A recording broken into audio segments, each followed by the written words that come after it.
that external force telling me that like men and women should be like biologically together or whatever, like I feel like that's just so unrelatable to how I truly feel in the inside.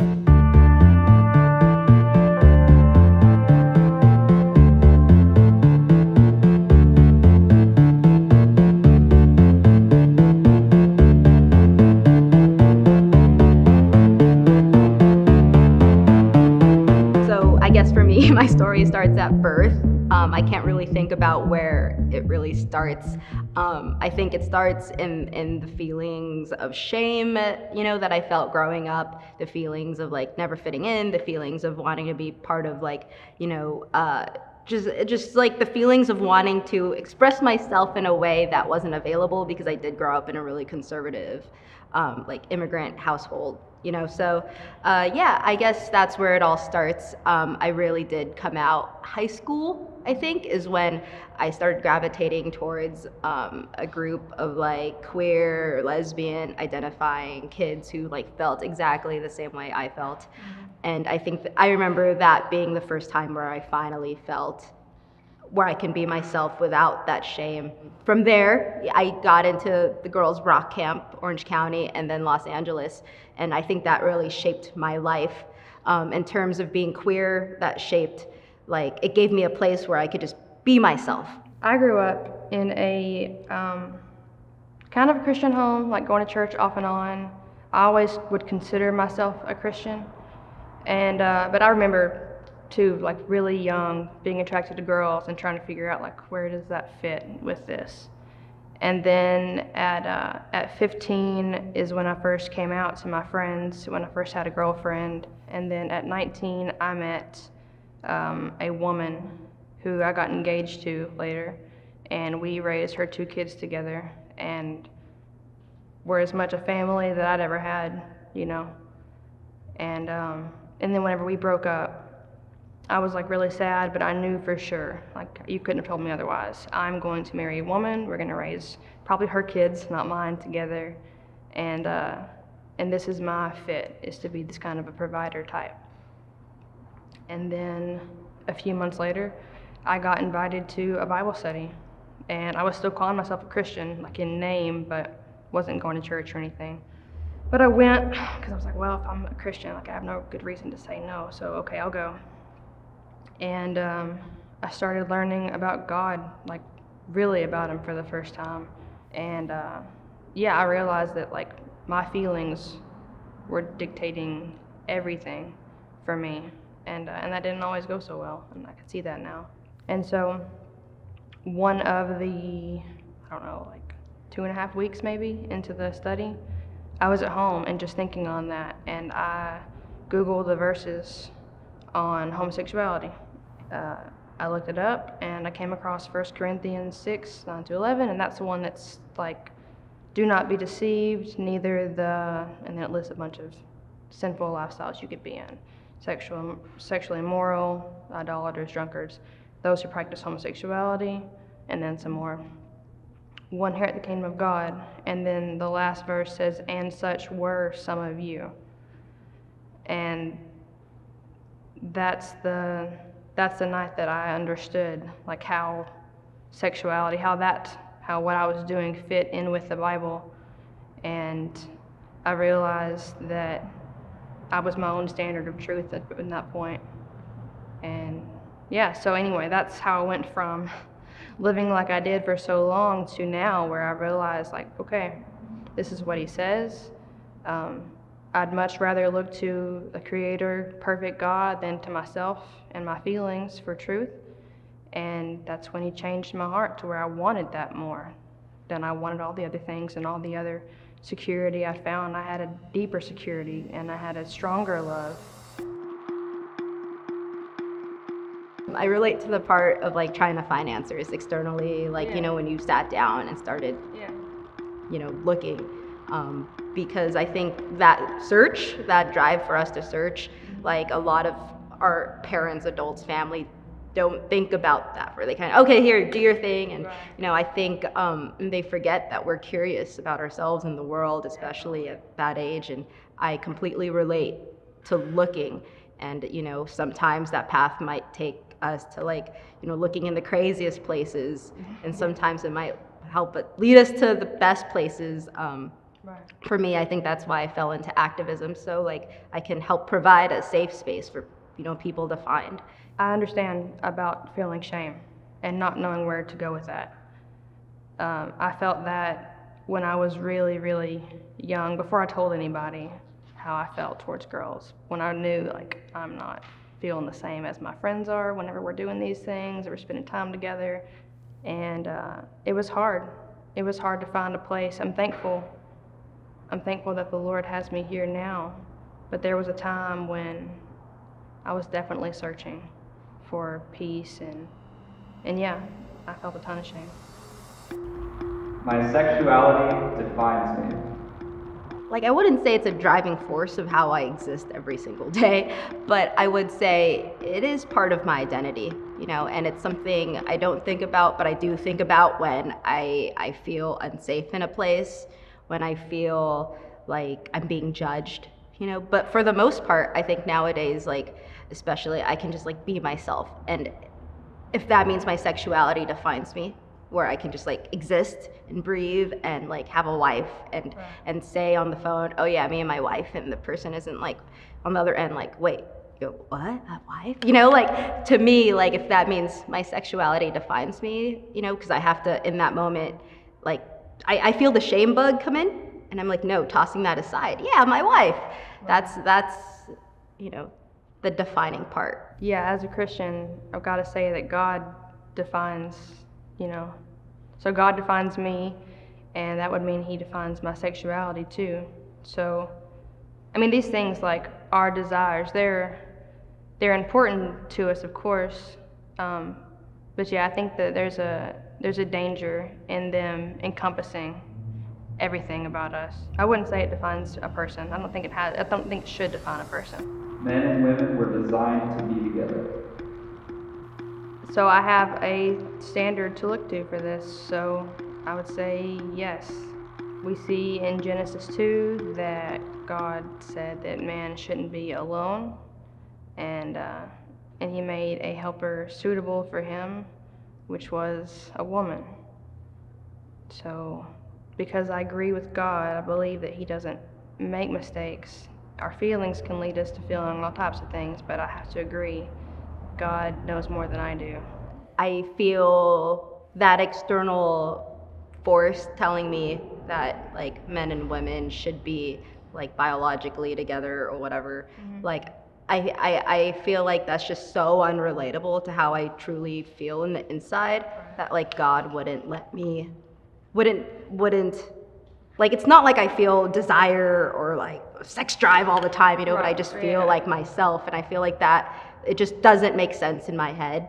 I'm thankful for a biblical worldview because it explains why I can feel like I feel, and it not mean that like God wants me to be miserable, because I always thought that like if you want me to be with a guy, you must really not like me very much, because that doesn't make any sense based on what I'm feeling right now. But Christianity makes sense of feeling desires that are not good for us according to God, and then having a way out of them. Yeah, so if you don't mind me asking, so the desire, did that dwindle, or? It's kind of been like, it just kind of depends on the season. Yeah. Like marriage helped a lot of that. Yeah. But yeah, sometimes it's still hard. I have received hate because of my position on sexuality.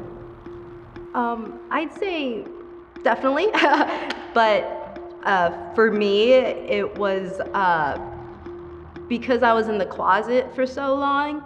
I think like I didn't feel, I felt the self-hate more than I felt the external hate. And by the time I came out, while I felt the hate towards, my mom, I also know that it was from love. So I don't feel the hate from that. I feel the sadness. I can't say I feel the hate. And, by the time I did come out, I did have, thank God, like a supportive community.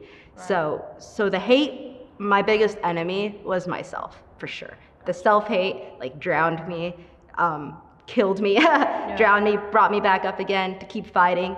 And I think that was my biggest battle for sure.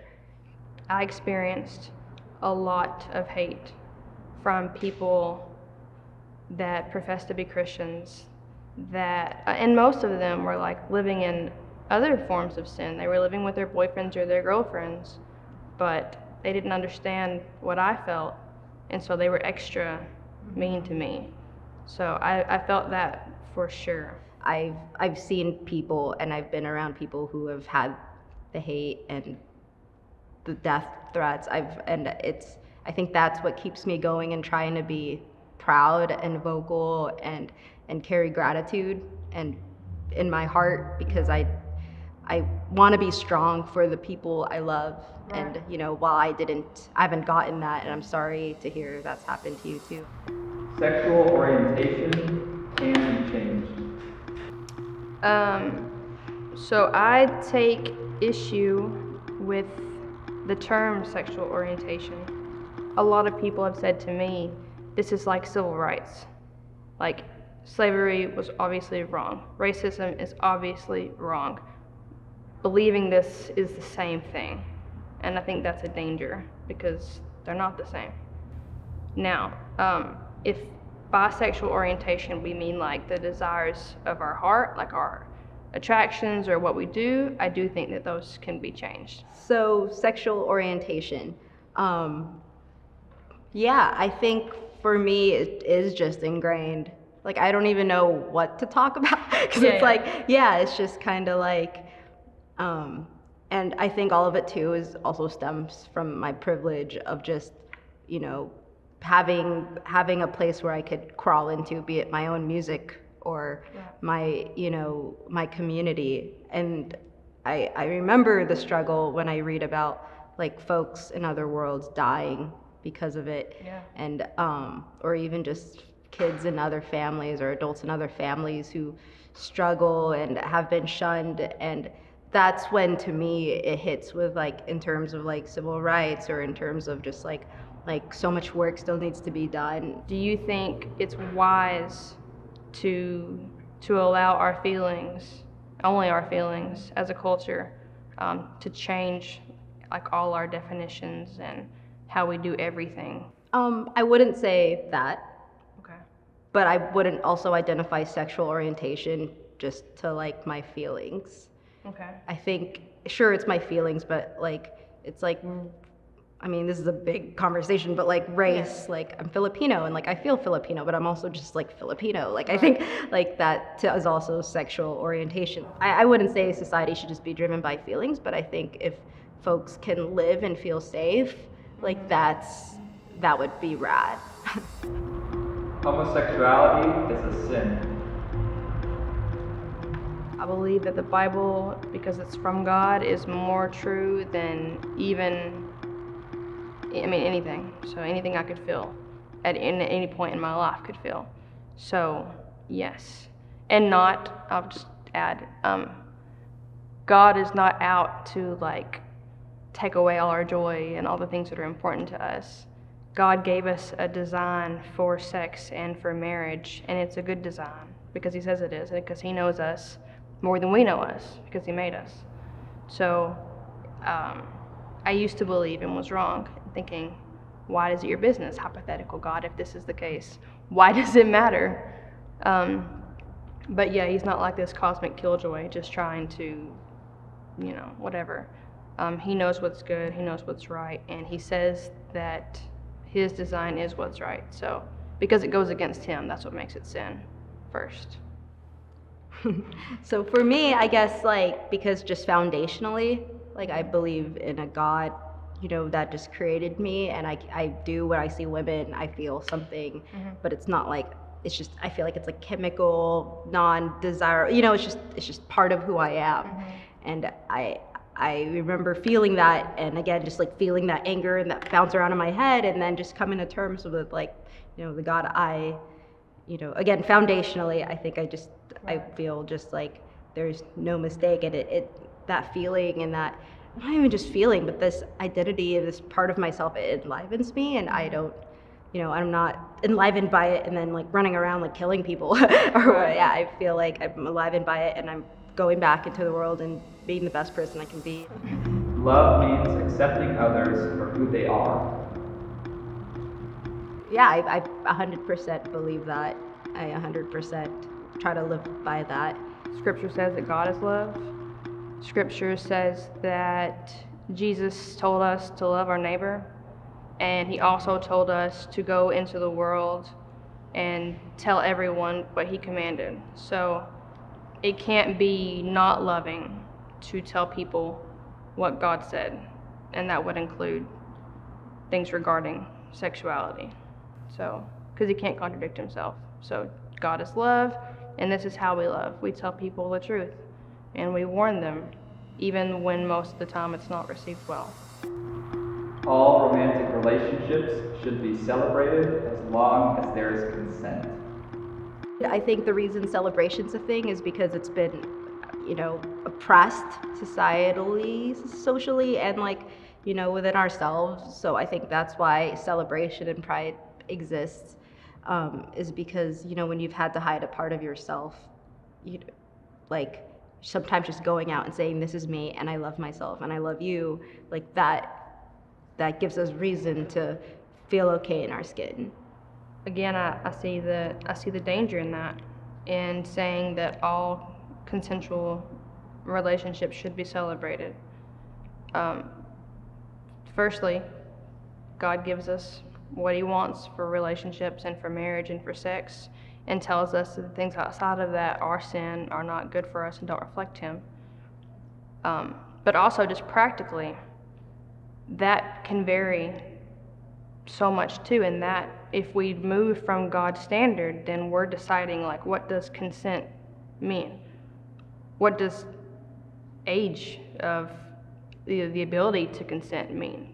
Because even that's, some cultures, that's not always been the same thing. I think having gone through the hardship I've gone through, like the inner hardship I've gone through for like finding my identity as a gay woman, and like the fear and fighting the fear and owning the fear and I think coming to terms with it and using it as like a strength, I feel like it brings me to just go and be the best and do the best. And I think a big driving source for what's given me this power is my community. I think having a community and a safe space is like a core, regardless of what you believe and what you do, like just having a safe space where you can be yourself is a core, like, foundation for being happy. What I would want to leave you with is to consider that I do believe that your feelings are the main driving source of these things. Good feelings, things that you want that are not bad. You want people to feel safe. You want people to be heard. I do too. But there's just a lot of room there for error. And I believe that God is real. You say that you do too. I would want you to consider that you have a soul and that it is going to be here eternally. And you acknowledge that there's right and wrong, so you have a standard somewhere of, like, there's definitely good and bad. But I would encourage you not to look just to yourself to find out what that is, because you may feel totally right doing something that's wrong, and the Creator would know more than me or you. And I believe that you'll meet him. And that's why Jesus came, so that we can have these desires that we're born with, that you don't choose, but that so we could be born again and live lives that honor him and that are also full of so much joy. That's the wrap.